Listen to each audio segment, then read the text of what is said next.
Assalamualaikum warahmatullahi wabarakatuh. Bagaimana kabar anak-anak hari ini? Semoga sehat selalu dan tetap semangat ya. Pada kali ini kita akan belajar mengenai tema 2, selalu berhemat energi. Subtema 2, manfaat energi. Mari disimak videonya dengan baik ya. Materi yang akan kita pelajari hari ini, yang pertama yaitu perubahan bentuk energi, yang kedua adalah kewajiban menghemat sumber daya alam dan energinya dengan baik. Masuk ke materi yang pertama, yaitu perubahan bentuk energi. Yang kamu ketahui, energi dapat berubah bentuk menjadi energi yang lainnya. Berikut Ibu akan menjelaskan beberapa sumber energi dan perubahannya. Yang pertama yaitu matahari. Matahari menghasilkan energi panas dan juga cahaya, lalu diubah menjadi energi listrik. Contoh dari perubahan energi matahari yang pertama yaitu pembangkit listrik tenaga surya atau kita sebut dengan PLTN. Pembangkit tenaga surya mengandalkan sinar matahari sebagai sumber energi listriknya. Perubahan energi yang kedua yaitu energi air. Air bisa dimanfaatkan atau dirubah bentuk menjadi energi listrik. Contoh pemanfaatannya yaitu pembangkit listrik tenaga air atau PLTA.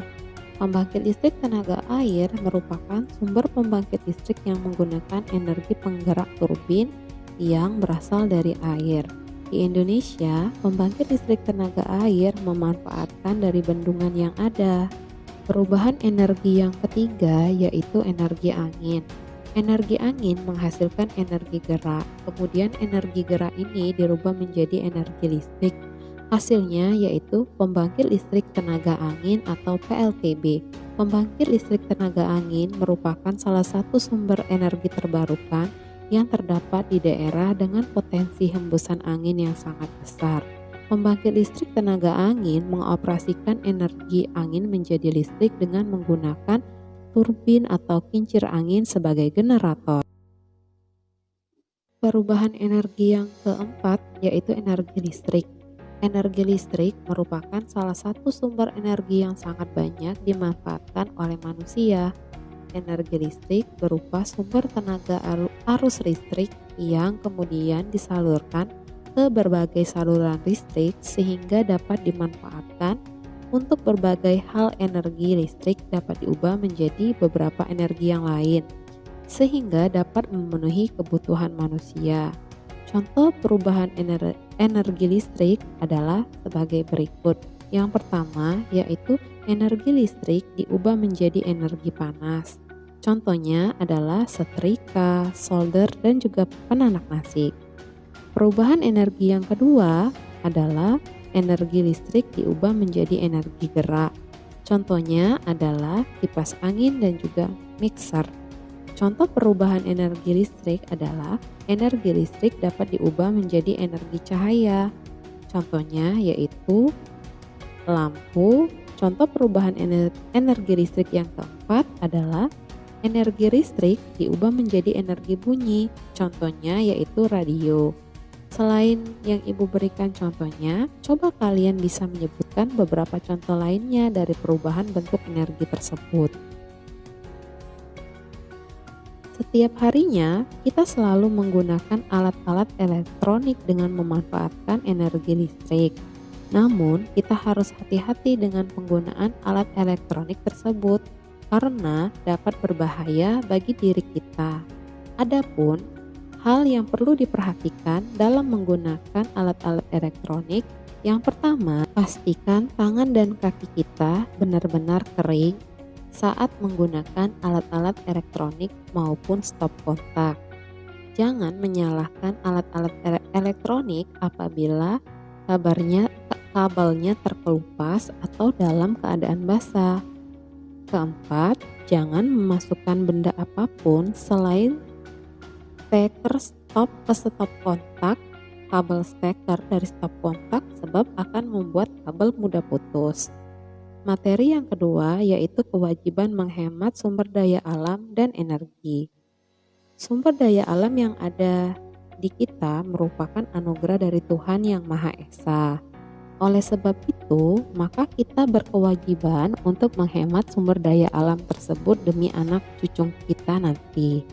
Adapun kewajiban menghemat sumber daya alam yang pertama, wajib untuk dipergunakan secara bertanggung jawab pada hal-hal yang bermanfaat. Kedua, wajib menghemat penggunaan, tidak boleh menggunakan secara berlebihan. Wajib mendahulukan penggunaan energi alternatif yang bisa diperbarui untuk dirawat dan dilestarikan. Contohnya yaitu wajibnya kita melestarikan hutan. Kelima, yaitu wajib menggunakan alat-alat atau teknologi pemanfaatan sumber daya alam yang ramah lingkungan. Penghematan penggunaan kertas dengan cara menggunakan atau menyimpan dokumen secara digital di dalam laptop ataupun komputer maupun di flash disk, dan juga memanfaatkan email ketika kita ingin mengirim suatu surat.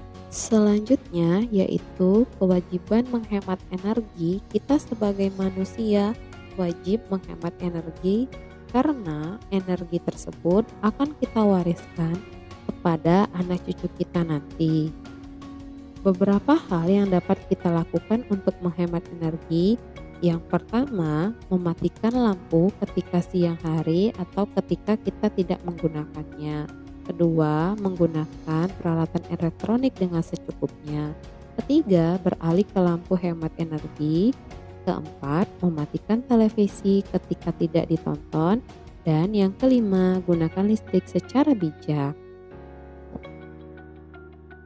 Baik, itulah materi pelajaran pada hari ini.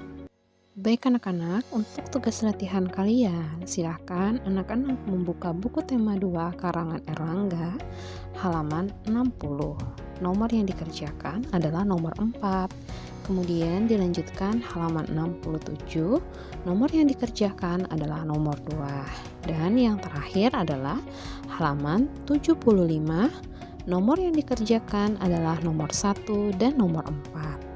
Jangan lupa setiap mengerjakan latihan dibuat tanggal pengerjaannya ya nak. Untuk soal silahkan kalian tulis di buku latihan tema 2 kalian. Baik anak-anak, itulah materi pelajaran pada hari ini. Ibu mengucapkan selamat belajar untuk anak-anak ibu semuanya.